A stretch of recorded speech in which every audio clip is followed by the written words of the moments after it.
आज हम लोग बैठे हुए हैं झालर पंचायत के अर्जुना गांव में और हमारे सामने बैठे हुए हैं संतोष कुमार यादव जी, जो कि मुखिया प्रत्याशी हैं यहाँ से। गांव में इनकी काफ़ी चर्चा सुनने को मिला, जिसके बाद मैं भी इनसे मिलने से रुक नहीं पाया। मुखिया जी से कहने पे ये अपना इंटरव्यू के लिए तैयार हुए, तो आज हम लोग कुछ बात करेंगे झालर पंचायत और मुखिया जी के बारे में। नमस्कार सर। आपके पंचायत में कितने वोटर्स हैं? मेरे पंचायत में दो पंचायत समिति है, दोनों मिला के 6835 वोटर। मुखिया पद के लिए आप क्यों लड़ना चाहते हैं? पुराने मुखिया से आप किस तरह से असंतुष्ट हैं? मुखिया पद ऐसा पद है जहां हर आदमी जनता का सेवा के लिए चाहता है। और मैं भी उससे अलग नहीं हूं। मैं भी मुखिया पद पर रहकर जो काम मैं मुखिया पद नहीं कर पाते हैं, वो उस पद पर रहकर जनता का सेवा करना चाहते हैं और विकास का काम करना चाहते हैं। आपके चुनाव का एजेंडा क्या है? मेरा चुनाव का एजेंडा है, सबसे पहले पूरे पंचायत में विकास करना है। जो विकास नहीं हो पाया है, जैसे पानी की व्यवस्था है, सड़क है, बिजली है, नाला है, ये सब, हर वृद्धा पेंशन है, ये आवास की योजना है, ये सब को हर गरीब के घर तक हमको पहुंचाना है और उनका आवाज़ बनना है।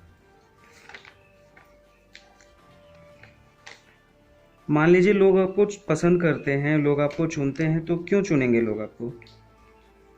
हम पहले से ही कम से कम 15-20 साल से इस क्षेत्र में आदमी का जनता का सेवा करते आ रहे हैं और पेंशन करवाए हैं, ये आवास, मछुआ आवास बनवाने में सहयोग किए हैं, वृद्धा पेंशन करवाए हैं, विधवा पेंशन करवाए हैं। इससे मेरे काम को देखकर जनता ने हमको इस पद पर चुनाव लड़ने के लिए प्रेरित किया है और उनके ही कहने पर मैं ये चुनाव लड़ रहा हूँ और उनका सेवा करना चाहता हूँ।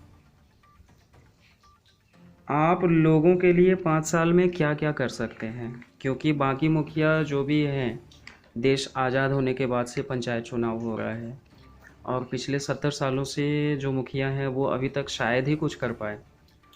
अभी भी जैसा है कि बहुत विकास नहीं हो पाया है, बहुत गरीब को पेंशन नहीं मिल पाया है, बहुत ऐसा घर है जिसको घर विहीन है, उसको आवास नहीं मिल पाया है, और बहुत ऐसे है कि राशन कार्ड भी गरीब आदमी मेरे गांव में भी है जो योग्य है, उसको नहीं मिला है।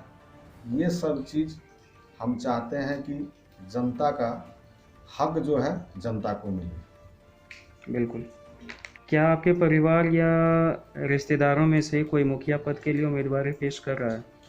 नहीं, मेरे परिवार या रिश्तेदार में कोई भी मुखिया पद के लिए उम्मीदवारी पेश नहीं कर रहे हैं। मेरे भाई पहले पंचायत समिति सदस्य थे, लेकिन जब हम चुनाव लड़े तो वो चुनाव मेरे परिवार से कोई नहीं लड़ रहा है, केवल मैं ही मुखिया पद के लिए प्रत्याशी हूँ।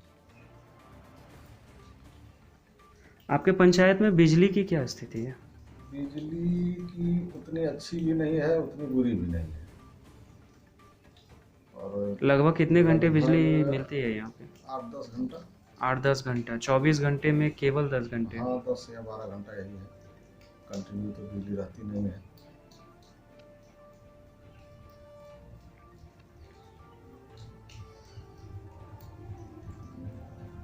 यहाँ पानी की समस्या को किस प्रकार निपटाया जाता है? जैसा कि हम लोग जानते हैं कि ग्रामीण क्षेत्र है, ज़्यादातर लोग खेती से संबंध रखते हैं, तो क्या इसके लिए कोई सरकारी परियोजना है?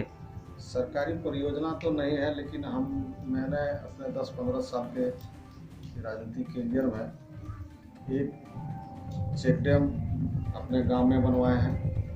एक चेक डैम बगल के गांव है, दूसरे पंचायत पड़ता है, हाड़ोटी में बनवाए हैं। एक चेक डैम मेरे गांव के बगल में है, मौजा मधुडिंडा है, तो मेरे ही पंचायत के अंतर्गत है, वहाँ चेक डैम बनवाए हैं।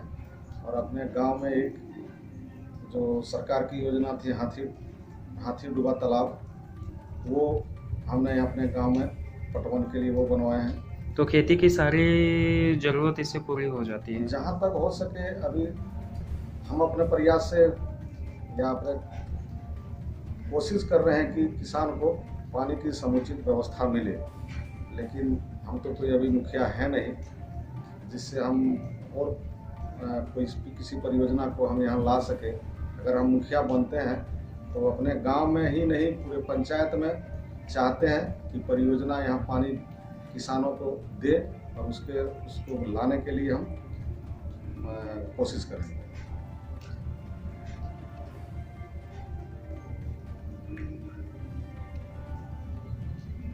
मुखिया पहले भी इस पंचायत में रह चुके हैं, इसके बावजूद यहाँ पे सड़क की स्थिति एकदम से जर्जर है। जैसा कि हम लोग आए तो कई जगह पे बाकायदा हम लोगों का तो टू व्हीलर है वो भी अटक रहा था।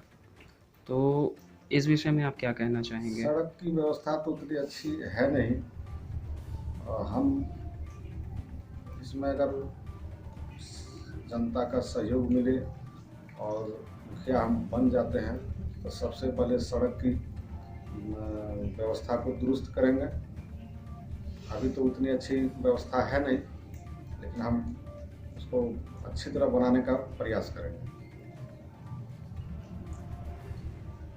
शिक्षा की व्यवस्था यहाँ क्या है?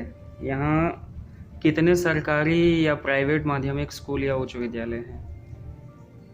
शिक्षा के बारे में जैसे मेरे गांव में ही एक उत्क्रमित मध्य विद्यालय है, बगल के गांव के लिए है, वहाँ भी सरकारी स्कूल है, पिलवाई में भी सरकारी स्कूल है, और चंगड़ू में भी एक प्राथमिक विद्यालय है, झालर में भी उत्क्रमित विद्यालय है, और +2 विद्यालय का भी पढ़ाई चल रहा है। पढ़ाई की स्थिति कैसी है वहाँ पे? पढ़ाई की स्थिति सरकारी विद्यालय में उतनी अच्छी तो है नहीं, लेकिन अगर हम मुखिया बनते हैं तो प्रधानाध्यापक से बात करके इस विषय में अच्छी से अच्छी शिक्षा मिले गरीब बच्चों को, इसका हम प्रयास करेंगे। आप चुनाव में किन किन वादों के लिए जनता के समक्ष आना चाहते हैं? वादे जैसे अभी भी बहुत ऐसा परिवार हैं, पहले भी हम बोल चुके हैं, जिसको आवास नहीं मिला है, पेंशन नहीं मिला है, राशन कार्ड बहुतों का है कि उसको नहीं मिला है। इसी सब मुद्दे पर सड़क है, बिजली है, शिक्षा है। अगर हम मुखिया बनते हैं तो इन सब चीज़ों पर विशेष ध्यान देते हुए इसको अच्छी तरह से हो, यही मेरा कोशिश रहेगा।